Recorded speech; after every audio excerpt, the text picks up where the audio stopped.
My fiancé's phone rang during our wedding vows with the most romantic, spicy ringtone I'd ever heard. I was standing at the altar, crying happy tears, and looking into the eyes of the man who made me feel seen like nobody ever had. He started his vows and they were beautiful, talking about how I was the sun of his solar system and his favorite notification. Right on cue as he said those exact words, his phone started ringing. But it wasn't just any ringtone. It was Pony by Genuine, the most intimate song I'd ever heard in my life. The grinding beat echoed through the entire church. Every single person in the room turned to stare at us. Norman's face went white like he'd seen a ghost. He fumbled with his jacket pocket. The music kept playing louder and louder. "I'm just a bachelor, looking for a partner," blared through the church speakers somehow. Finally, he pulled it out and silenced it. I stood there in my white dress holding my bouquet, completely frozen. "Who was that?" I asked. Norman's eyes darted around the room. "Wrong number. Probably a spam call." "A spam call? Norman, that's a custom ringtone. You assigned that song to someone specific." I looked right at him. "So who do you have saved with that as their ringtone?" Norman opened his mouth but nothing came out. His best man tried to laugh it off. "Dude probably saved it as a joke for the boys." "Then show me," I said. "Show me the phone. Show me who just called." Norman pulled the phone closer to his chest like he was protecting it. "It's nobody. Can we just continue with the ceremony?" "No, we can't." My voice was louder than I meant it to be. "I'm not saying I do until you tell me who that was." The officiant tried to calm everyone down. "Perhaps we should take a brief pause. Show me the phone, Norman." He stepped back, shaking his head. I grabbed my dress and walked off the altar. Just walked right down the aisle in the opposite direction. Norman followed me, calling my name. "Baby, wait! Please!" We ended up in the church lobby with both our families rushing after us. Everyone was talking at once, asking what was happening. I turned to Norman. "Was it another woman? Are you cheating on me?" "No, I swear it's not like that." "Then who was it?" That's when Norman's mom, Jerlyn, pushed through the crowd. "It's his cousin. His cousin Rebecca. She couldn't make it to the wedding because she's overseas." Everyone went quiet. I stared at Jerlyn. "His cousin? You're telling me he has a seg song saved for his cousin?"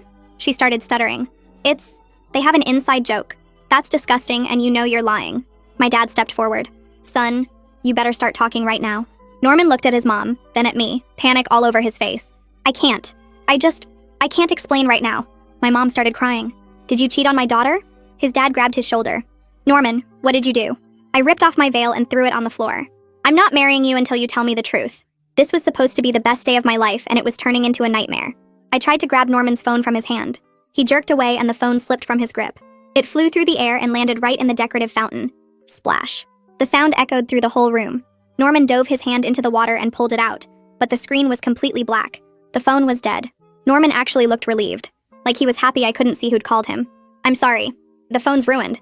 Can we please just move forward with the wedding?" My maid of honor, Claire, stopped everyone. "If that call was just your cousin, why are you so relieved that the phone is dead?" "I want the truth," I said. "Right now, or this wedding is over." Norman was shaking, tears in his eyes.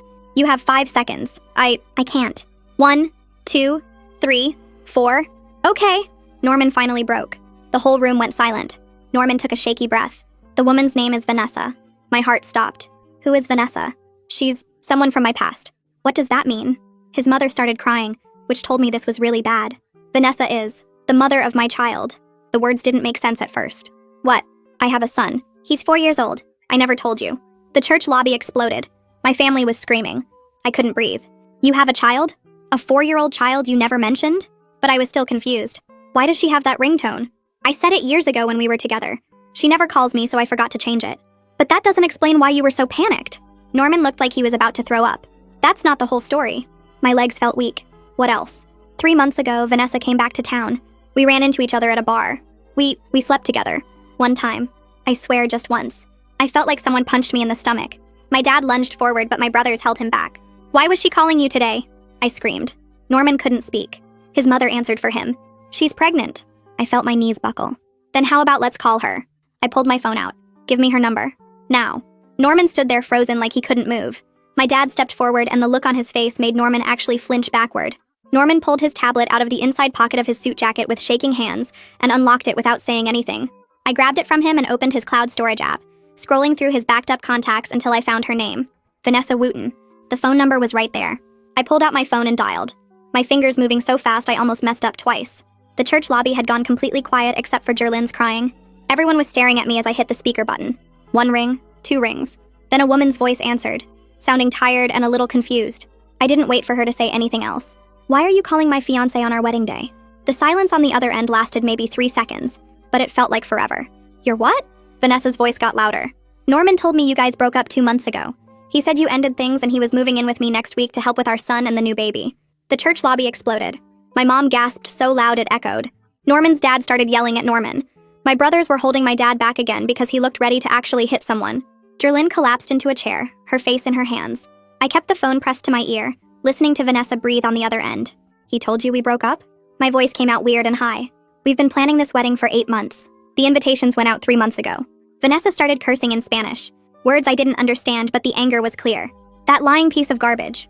He's been at my apartment twice a week, playing with Jasper, talking about being a family. He said you were just a friend who got the wrong idea. I looked at Norman and he was backing away toward the door like he wanted to run. How many other lies? I asked him directly, not Vanessa anymore. How many other things did you tell her that weren't true? Norman opened his mouth, but nothing came out except this weird choking sound. I can fix this, he finally managed to say. Just give me 5 minutes to explain everything privately, and you'll understand. Claire grabbed my arm hard enough that it hurt a little. We're leaving, she said loudly enough for everyone to hear. You don't owe him another second of your time. She took my phone and hung up on Vanessa.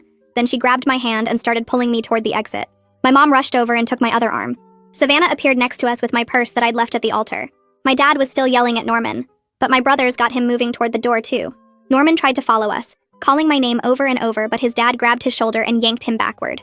Jerlyn was still crying in her chair, saying something about how this wasn't supposed to happen like this, how Norman promised he would handle everything before the wedding. We burst out into the parking lot and the sunlight felt wrong, too bright and normal for what was happening. My mom guided me toward their car, but Claire shook her head. I'll drive her, Claire said. You and Savannah follow us. My dad was already heading to his truck, his face red and his hands in fists. We drove to my parents' house in 3 separate cars, and I was shaking, so hard that my teeth were chattering even though it wasn't cold. Claire kept one hand on the wheel and one hand on my knee, not saying anything, just being there. I watched the streets pass by through the window and nothing looked real. We'd driven this route 1,000 times, but now it felt like a different city, a different life. At my parents' house, everyone rushed inside and my mom pulled me straight to the couch. I finally broke down completely, sobbing so hard I couldn't breathe right. My mom held me while my wedding dress got covered in tears and makeup, the white fabric turning gray and streaked. Savannah disappeared into the kitchen and came back with tea that she set on the coffee table, but nobody touched it. My dad paced back and forth across the living room, his phone pressed to his ear, calling relatives and telling them the wedding was off. I could hear him trying to keep his voice steady but failing. Claire sat down next to me and pulled out her phone, opening the notes app. Reception venue, she said quietly. Caterer, photographer, honeymoon reservations, florist, DJ. We need to cancel everything. My phone started buzzing in my purse. I pulled it out and saw Norman's name on the screen. It buzzed again, and again, and again.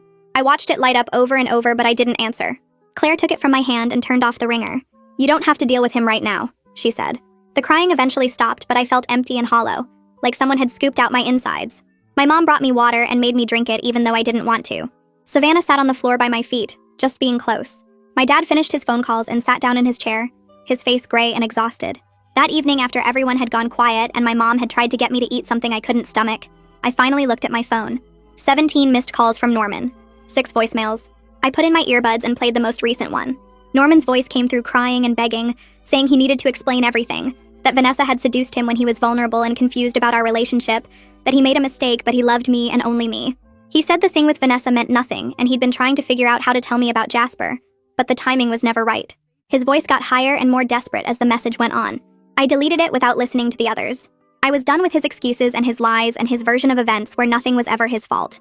The next morning, I woke up in my childhood bedroom, and for about 3 seconds I forgot everything that happened.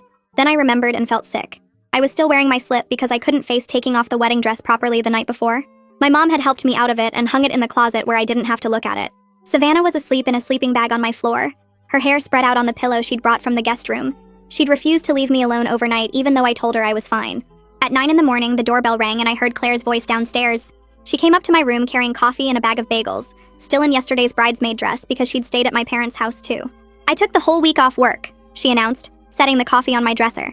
We're going to deal with everything, starting with getting your stuff from the apartment you share with Norman. My dad appeared in the doorway. I'm coming too, he said in a voice that didn't allow for argument. You're not going there without backup. The thought of facing Norman's space made my stomach hurt, but I knew Claire was right. I needed my things, my clothes, my laptop, everything that was mine before it got more complicated. We drove to the apartment in Claire's car because I was still shaking too much to drive myself. My dad followed behind us in his truck, the empty bed ready to haul whatever I needed to take. The drive took 20 minutes and nobody said much. Claire kept glancing at me like she was worried I might fall apart, but I felt weirdly calm now that I had a task to focus on. When we pulled up to the building where Norman and I had lived together for 2 years, my stomach twisted. I'd been so excited to move in here, thinking it was the start of our forever. The apartment was on the 3rd floor and I used my key to let us in. Norman wasn't home, which I'd expected since he was probably at his parents' place dealing with the mess he'd created.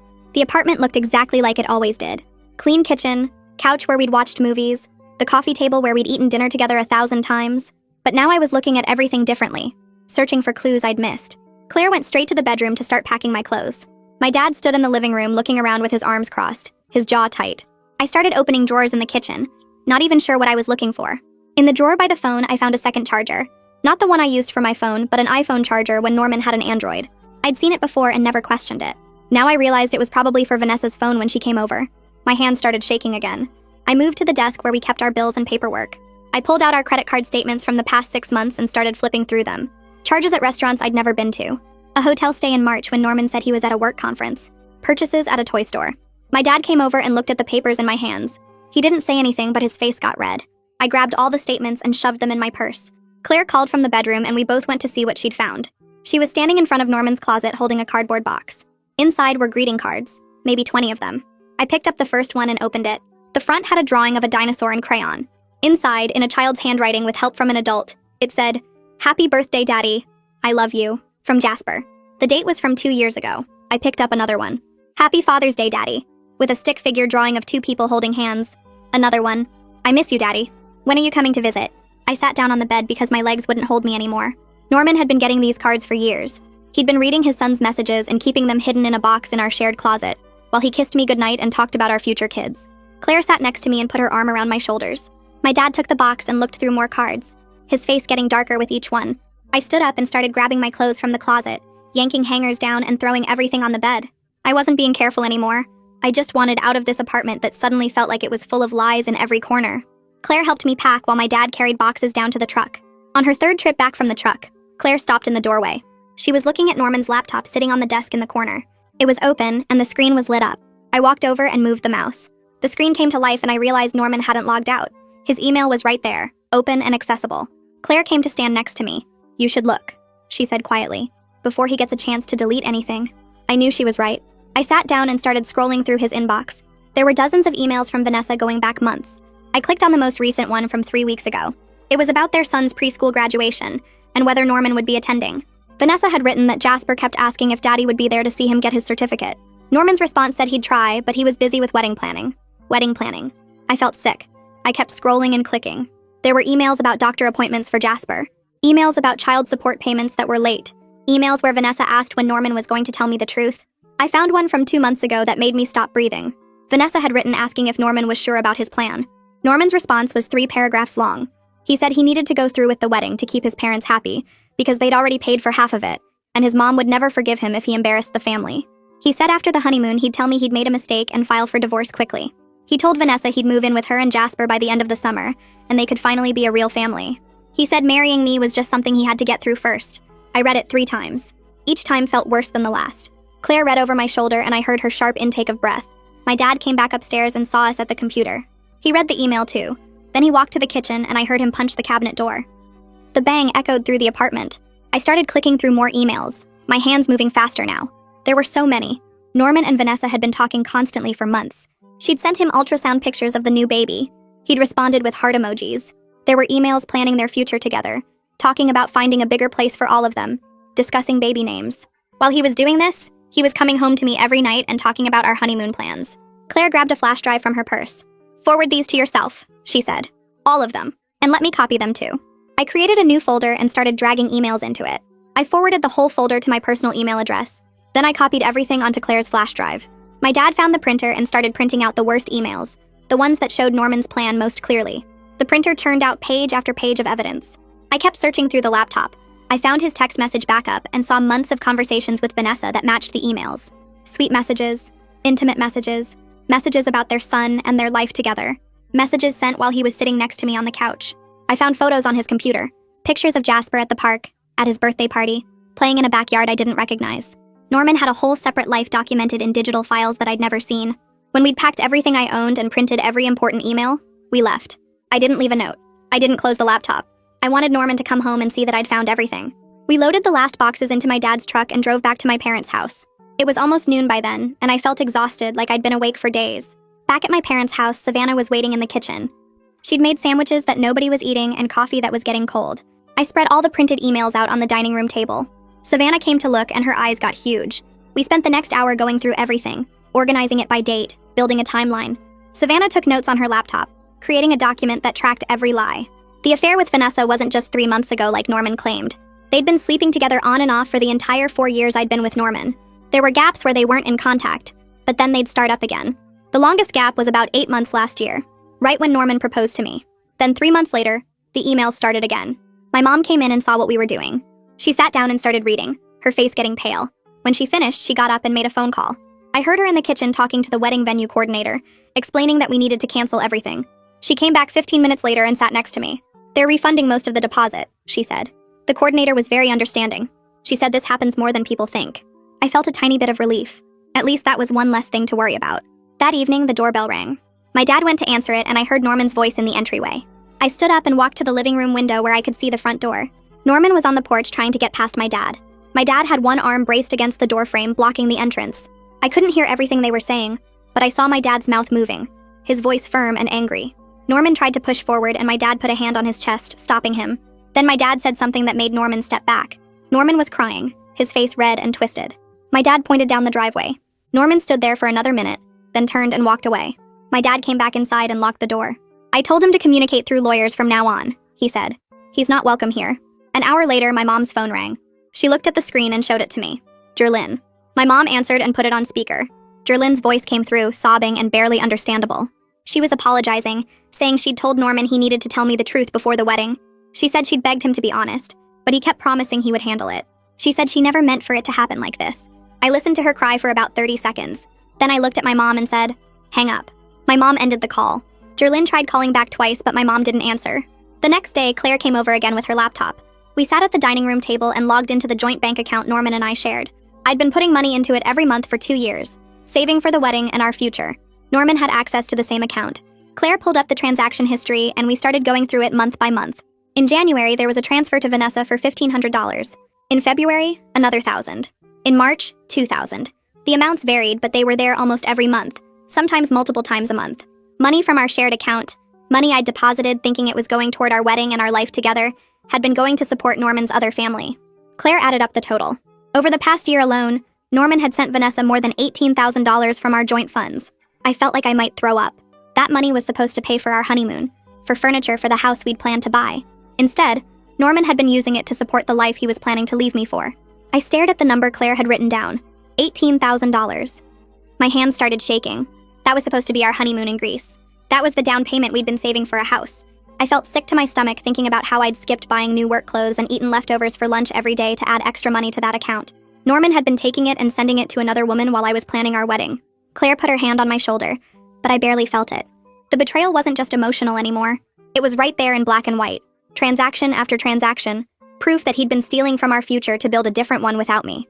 I added up the numbers again in my head, hoping I'd made a mistake, but it came out the same. $15,000 minimum over the past year alone. Probably more if I went back further. Claire closed the laptop and looked at me. "We need to protect what's left, right now." I nodded because she was right. Norman still had access to that account. He could drain everything before I even had a chance to stop him. We grabbed my purse and keys and drove straight to the bank. It was almost closing time, but we made it with 10 minutes to spare.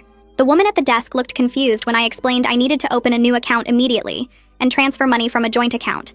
She asked if everything was okay, and I said my wedding got called off and I needed to separate my finances. Her expression changed to sympathy and she moved faster after that. We opened a new checking account in just my name. Then we transferred exactly half of what was left in the joint account.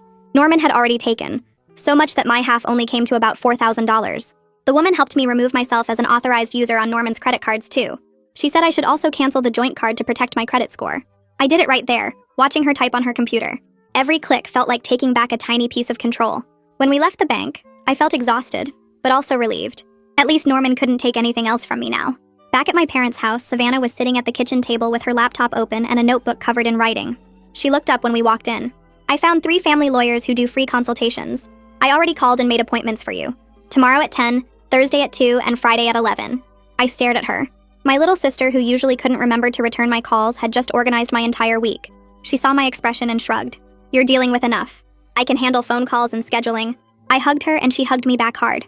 For the first time since the wedding disaster, I felt like maybe I could actually get through this. The next few days blurred together. I met with all 3 lawyers and picked the one who seemed most straightforward about what I could realistically recover.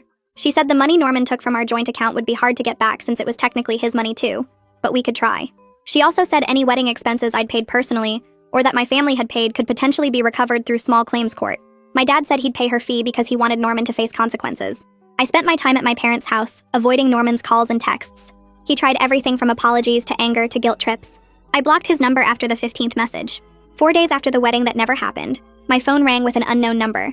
I almost didn't answer, but something made me pick up. Hello? A woman's voice came through, quiet and tired. Is this the woman who was supposed to marry Norman? My stomach dropped. Yes. Who is this? It's Vanessa. I think we need to talk. In person. There are things Norman doesn't want you to know, and you deserve to hear them. I looked at Claire, who was sitting across from me. She nodded. Okay. When and where? We agreed to meet at a coffee shop the next morning. Vanessa said she'd be wearing a blue jacket. I told her I'd bring my friend for support, and she said that was fine. After I hung up, Claire asked what I thought Vanessa wanted to tell me. I had no idea, but I knew I had to find out. That night, I barely slept. I kept wondering what else Norman had lied about. What other secrets were waiting to come out? The next morning, Claire and I got to the coffee shop 15 minutes early. We picked a table in the back corner where we could see the entrance. At exactly 10 o'clock, a woman walked in wearing a blue jacket. She was younger than I expected. Way younger. She looked around the coffee shop and our eyes met.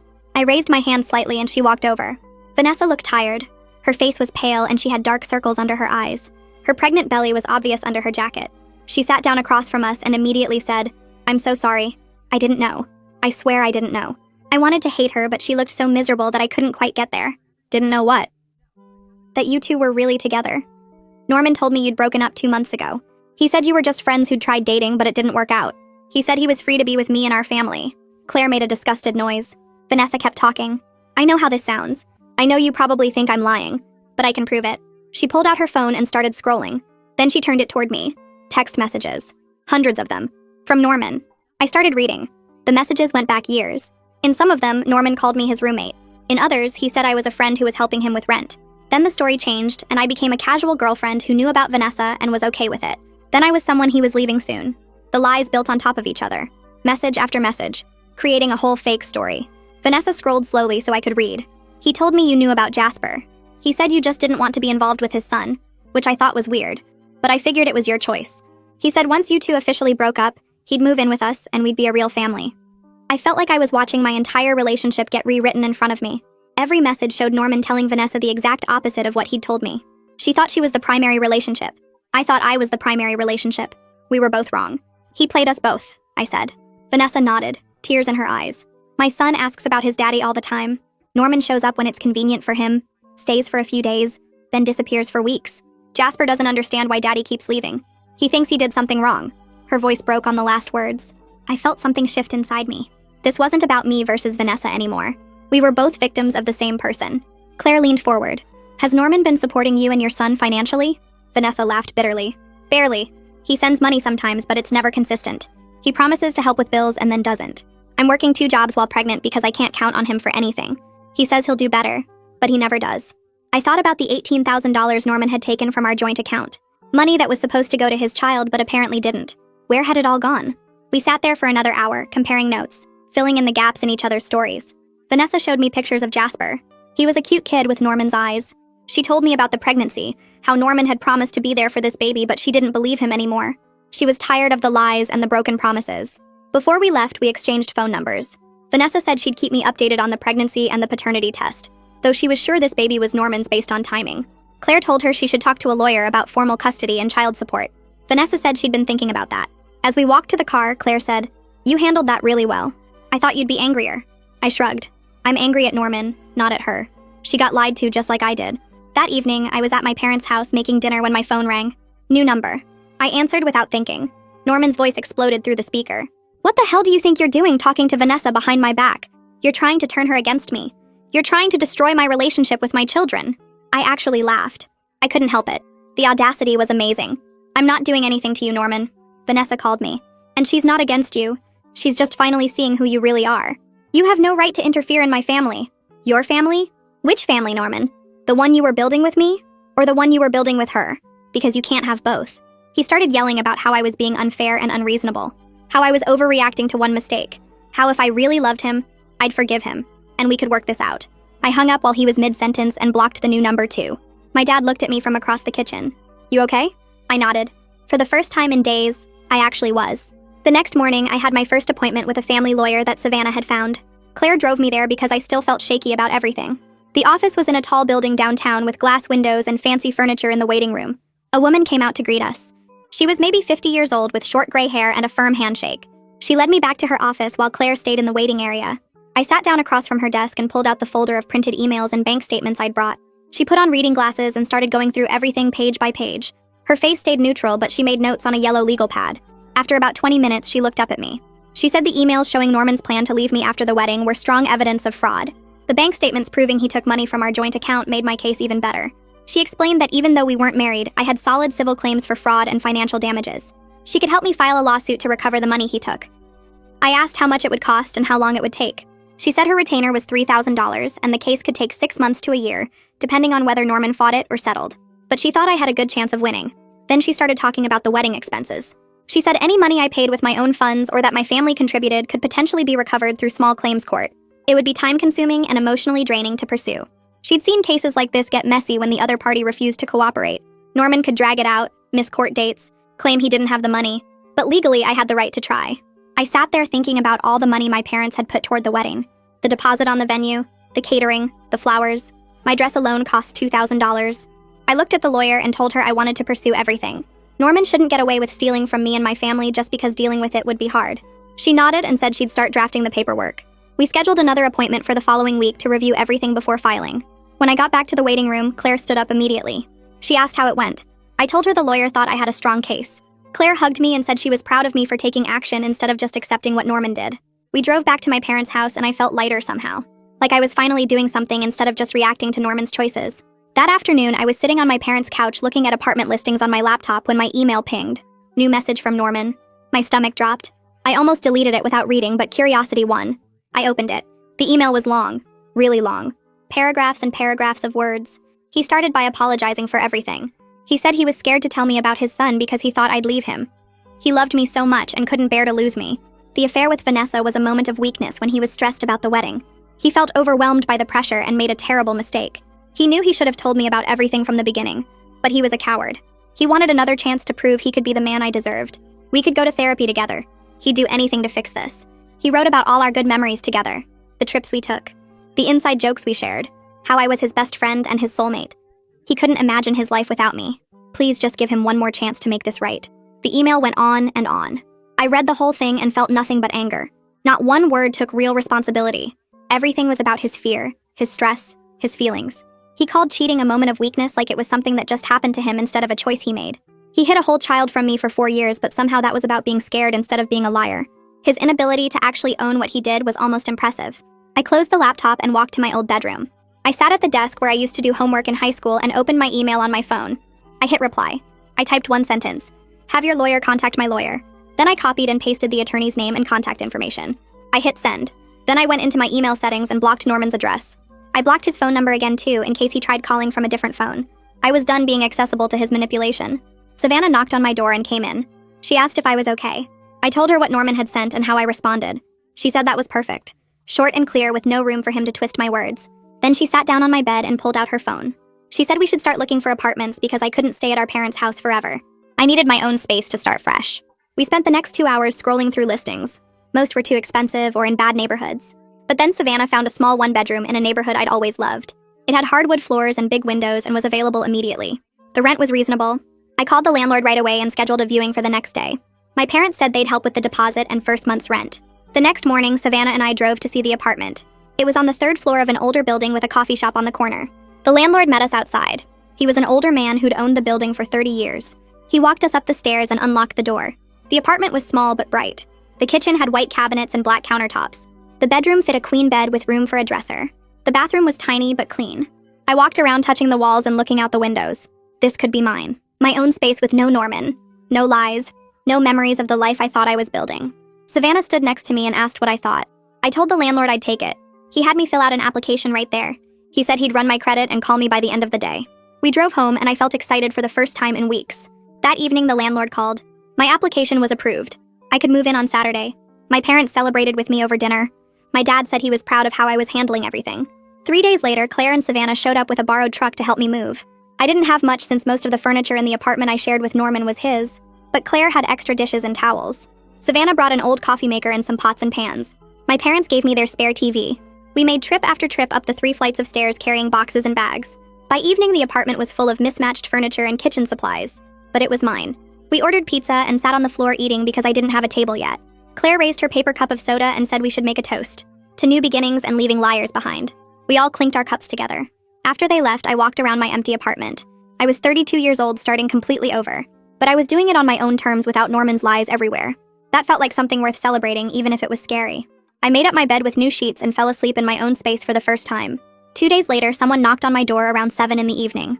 I looked through the peephole and saw Jerlyn standing in the hallway. I almost didn't open the door, but curiosity made me turn the lock. Jerlyn looked terrible. Her hair wasn't styled like usual. She had dark circles under her eyes. She wasn't wearing makeup. She asked if she could come in. I stepped back and let her into my tiny living room. She looked around at my sparse furniture and boxes I hadn't unpacked yet. Then she turned to me and apologized. Not the fake apology from the church. A real one. She said she should have forced Norman to tell me about his son years ago. She knew it was wrong to keep that secret. She pressured Norman to hide it because she was ashamed her son had a child out of wedlock. She cared more about appearances than doing the right thing. Now she saw how much damage that choice caused. I stood there with my arms crossed, not saying anything. Jerlyn kept talking. She said she and Norman's dad didn't know about the recent affair with Vanessa or the pregnancy until the wedding day. They knew about the 4-year-old son, but not that Norman was still involved with Vanessa. When they found out everything at the church, they were shocked. She'd been fighting with Norman ever since about his choices. Her honesty didn't excuse anything, but it was more than Norman had given me. I asked her why she came here. Jerlyn reached into her purse and pulled out her checkbook. She said she wanted to pay back some of the money Norman took from our joint accounts. She had access to his trust fund and could transfer money directly to me. She wrote out a check for $8,000 and held it out. I stared at it. I told her I'd need to think about it and talk to my lawyer first. She nodded and set the check on my kitchen counter. Then she left without saying anything else. I picked up the check and looked at the amount. $8,000 wouldn't cover everything Norman took, but it was something. I put it in a drawer and texted my lawyer about what happened. 2 weeks after the wedding, that wasn't. I got a text from a number I didn't recognize. It was Norman's best man. He said his name was Axel and asked if we could talk. I almost blocked the number but decided to hear him out. He called me 10 minutes later. He apologized for not warning me about Norman's secrets. He said he knew about the 4-year-old son, but not about the ongoing affair with Vanessa. Norman told him years ago that he had a kid, but swore he'd told me about it and I was okay with everything. Axel believed him because why would Norman lie about that? Now he realized Norman had been lying to everyone about everything. He felt guilty for not questioning it more, or reaching out to me directly to make sure I actually knew. Several of Norman's friends were distancing themselves since the wedding disaster. They were disgusted by how he handled everything. Norman was apparently spiraling, missing work and drinking heavily. But Axel said that wasn't my problem to fix. I thanked him for calling and hung up. The conversation with Axel stayed in my head for the rest of the day. Norman's friends were backing away from him. People who stood up at our wedding rehearsal dinner and gave speeches about what a great guy he was. Now they couldn't even look at him without feeling disgusted. Part of me felt satisfied hearing that. Another part felt nothing at all. I made myself dinner and sat on my couch staring at the wall. My phone buzzed with a text from Savannah asking if I was okay. I told her I was fine and needed some space. That was mostly true. The next morning, I called the therapist's office that Claire had recommended. The receptionist scheduled me for that same afternoon with Isabella Parsons. I showed up 15 minutes early and filled out paperwork asking about my mental health history and what brought me in. I wrote, "Canceled wedding due to fiancé's betrayal," in the reason for visit section. Isabella called me back right on time. She was younger than I expected, maybe late 30s, with kind eyes and a calm voice. Her office had soft lighting and comfortable chairs. She asked me to tell her what happened. I started from the beginning with the phone call during the ceremony. The words came out easier than I thought they would. Isabella listened without interrupting. When I finished, she asked how I was sleeping and eating. I admitted both were terrible. She said that was normal for betrayal trauma. We spent the rest of the hour talking about what betrayal trauma actually means. She explained it wasn't just about being sad or angry. It was about having your whole reality shattered. Everything I thought I knew about Norman and our relationship was a lie. My brain was trying to process that while also grieving the future I'd lost. She asked about Vanessa and Jasper. I told her I felt weird sympathy for them. They didn't ask for any of this either. Isabella said that showed emotional maturity. Not everyone could separate their anger at Norman from the innocent people caught in his mess. By the time I left, I felt slightly less like I was drowning. I scheduled another appointment for the following week. 2 days later, my phone buzzed with a text from Vanessa. Norman had missed his scheduled visit with Jasper again. Her son had cried for an hour asking why Daddy didn't love him anymore. She was tired of making excuses for Norman. She was thinking about taking him to court for formal custody and child support instead of their informal arrangement. I read the message 3 times. That poor kid. 4 years old and already learning that his father was unreliable. I texted back immediately. I told her she should absolutely get a lawyer and formalize everything. Norman wasn't going to change on his own. He needed legal consequences to force him to act right. I offered to share my attorney's contact information since she'd been helpful and straightforward with me. Vanessa responded within minutes. She thanked me and said she never expected Norman's ex to be kinder to her than Norman was. I sent her my lawyer's name and number. Then I texted my lawyer to give her a heads up that Vanessa might call. My lawyer responded that she'd be happy to refer Vanessa to a good family law attorney in her firm. 3 weeks after the wedding disaster, my lawyer sent Norman's lawyer a formal demand letter. She requested return of the $15,000 he took from our joint accounts. She also asked for half of the wedding expenses my family had paid. The total came to around $25,000. Norman's lawyer responded 2 days later with a settlement offer of $5,000. My attorney called me to discuss it. She said it was a lowball offer and she strongly advised rejecting it. We had solid evidence of Norman taking money from our joint accounts. We had receipts for wedding expenses. Norman's lawyer was testing to see if I'd take an easy settlement. I told her to reject it. I wanted to fight this. A week later, we filed a civil lawsuit against Norman for fraud and financial damages. My lawyer warned me it could take months to resolve. Court dates got scheduled slowly. Norman could drag things out if he wanted to. But I didn't care. I was taking action instead of being a victim. The lawsuit felt empowering. I had some control back. Norman showed up at my apartment building drunk on a Tuesday night around 11. I was already in bed when my intercom started buzzing repeatedly. I got up and pressed the button to hear who it was. Norman's voice came through slurred and angry. He was yelling that I was ruining his life. I'd turned everyone against him. I was suing him for money he didn't have. His words ran together and made barely any sense. I told him to leave or I'd call the police. He kept buzzing and yelling. Other tenants started complaining. Building security came and removed him from the lobby. I watched from my window as they walked him to the street. Norman stumbled and nearly fell. Security waited until he got in his car.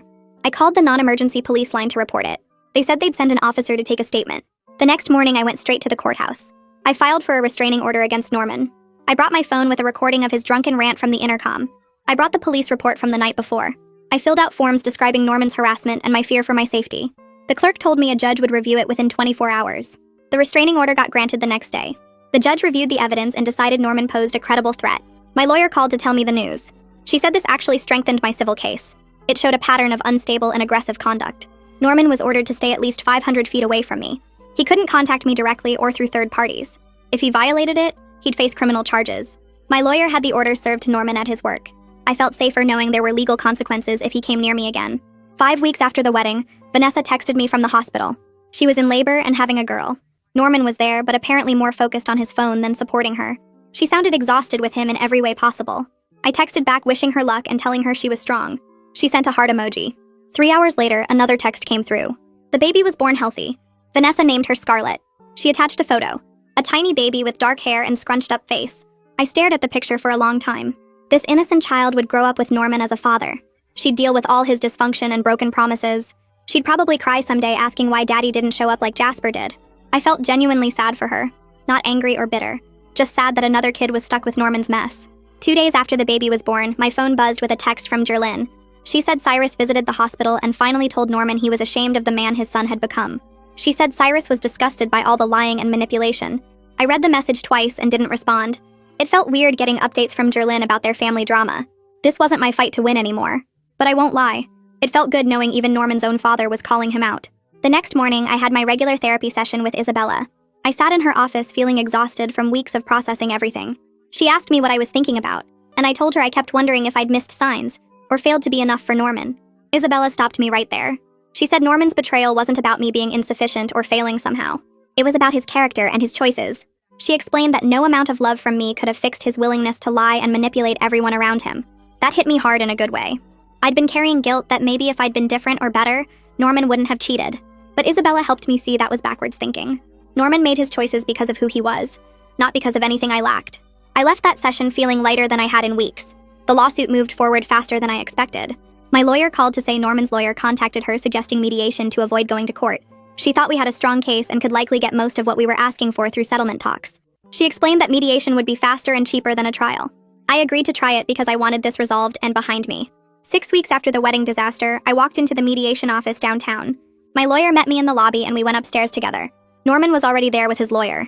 He looked terrible. He'd lost weight and had dark circles under his eyes like he wasn't sleeping. His suit hung loose on him. I felt nothing looking at him except relief that I wasn't responsible for him anymore. We sat down at a conference table with a mediator between us. Norman tried to make eye contact with me, but I looked at my lawyer instead. The mediator explained how the process would work and asked Norman's lawyer to present their position first. His lawyer started talking about Norman's financial situation. She pulled out bank statements and pay stubs showing Norman was genuinely broke after supporting 2 households and paying for Vanessa's medical expenses. She argued that Norman couldn't afford to pay me back what I was asking for. My lawyer jumped in immediately. She said Norman created this situation through his own choices and still owed me compensation for the money he stole from our joint accounts and the wedding expenses my family paid. She presented our documentation showing exactly how much Norman had taken. The mediator asked Norman directly why he took money from our joint account without telling me. Norman stumbled over his words, saying he was trying to support his son and didn't know how to tell me. My lawyer pointed out that he could have told me about his son years ago instead of lying and stealing. We went back and forth for 2 hours. Norman's lawyer kept saying he couldn't pay. My lawyer kept showing proof of what he owed. Finally, the mediator suggested we take a break and think about possible compromises. During the break, my lawyer told me we could push for a trial and probably win more, but it would take months and cost more in legal fees. She thought we should try to settle today if possible. When we came back, Norman's lawyer made an offer. Norman would pay me $12,000 in installments over 2 years. His parents would contribute an additional $8,000 immediately to cover what he couldn't pay now. It wasn't everything I'd asked for, but it was something. My lawyer looked at me and I nodded. I was ready to be done with all of this. We signed the settlement agreement right there. Jerlyn transferred the $8,000 to my account that same afternoon. She sent a note with the transfer saying she hoped I could eventually forgive her for her role in enabling Norman's deception. I stared at the message for a while. I wasn't ready to forgive her yet. Maybe I never would be. But I didn't delete the message either. I just left it there and closed my banking app. The next week, Vanessa texted me that she officially filed for full custody and child support through the courts. She said Norman's lawyer tried to argue he couldn't afford proper support given his financial obligations to me. The judge apparently wasn't sympathetic to Norman's self-created problems. The court ordered him to pay substantial child support for both kids. Vanessa sounded relieved in her messages. She said maybe now Norman would finally have to grow up and be responsible. I started thinking about dating again. Not anything serious, just testing if I could trust people after everything that happened. Claire set me up with a friend of her husband's. We went to dinner and he was nice enough, but I felt anxious the whole time. I kept wondering what he might be hiding. Isabella told me that was normal and healing isn't a straight line. She reminded me I was making progress even when it didn't feel like it. I went on 2 more dates with different guys that friends introduced me to. One was boring and talked about himself the entire time. The other one was actually interesting and funny, but I wasn't ready for anything beyond casual conversation. 7 weeks after the wedding disaster, I met Claire and Savannah for coffee at our favorite place downtown. We sat outside in the sunshine and talked about normal stuff.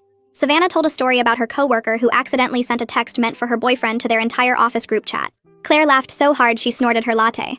I realized I was genuinely laughing too, not forcing it or faking it. Actually laughing about something silly and meaningless. We stayed there for 2 hours just talking and joking around. When I got home that evening, I thought about how different I felt compared to 6 weeks ago. I wasn't obsessing over Norman or replaying everything in my head constantly. I was starting to have moments where I forgot about him entirely. It felt like the beginning of actually moving forward instead of just surviving each day. 8 weeks after everything fell apart, I checked my bank account and saw Norman's first payment sitting there. The full amount he promised in the settlement. I stared at the transaction for a minute because I honestly expected him to be late or short on the money. That same afternoon, Vanessa sent me a text saying the court hearing went through and Norman got ordered to pay substantial child support for both kids. She said he picked up weekend shifts at a second job and was actually showing up for his scheduled visits with Jasper. I texted back asking how she was doing with the baby, and she said tired but managing better now that money wasn't so tight. It felt strange getting updates about Norman's life like this, through Vanessa instead of directly, but also somehow easier. I wasn't responsible for fixing him anymore. 3 days later, I stopped at my usual coffee place to grab something before meeting Claire for lunch. I was waiting for my order when someone called my name. I turned around and saw Axel sitting at a corner table with his laptop. He waved me over and I walked to his table, feeling awkward, but not angry. He asked how I was doing and I told him honestly that I was okay, better than I expected to be. He nodded and said he was glad, then mentioned that Norman was going to therapy now. Twice a week, apparently. I raised my eyebrows at that and Axel shrugged. He said Norman's lawyer probably told him it would look good in court, and he wasn't sure if Norman was actually working on himself or just performing change to seem better on paper. I appreciated Axel's honesty about his skepticism. We talked for maybe 10 minutes about normal stuff, his job and my new apartment, before my order came up. He said to text him if I ever needed anything, and I believed he meant it. 2 months after the wedding that never happened, my parents invited me over for dinner. When I got there, Savannah's car was already in the driveway along with my aunt and uncles. I walked in and realized they'd turned it into a small celebration for my new place and fresh start. My mom made my favorite meal, and my dad kept refilling my water glass like I was still 12. After we ate, Savannah stood up and cleared her throat. She said she wanted to make a toast. She talked about how proud she was of how I handled everything with dignity and strength, never letting Norman's mess turn me into someone bitter or mean. My aunt started crying happy tears, and my dad squeezed my shoulder. I felt genuinely supported and loved by these people in ways that made Norman's absence feel less painful. Like maybe I'd been so focused on building a life with him that I forgot how much family I already had. That night, I sat in my apartment on the couch I'd picked out myself, looking around at the space that was completely mine. No shared decisions, no compromises, no hidden secrets lurking in closets. I thought about where I'd expected to be right now as a newlywed, probably arguing with Norman about whose turn it was to do dishes or planning our first married Christmas. This wasn't that future. But sitting there in my quiet apartment with my own things around me, I realized I was genuinely okay. Maybe even better off having discovered who Norman really was before I legally tied myself to him forever. I was building something authentic now, with people who actually respected and valued me. That felt like the best possible outcome from the worst possible situation.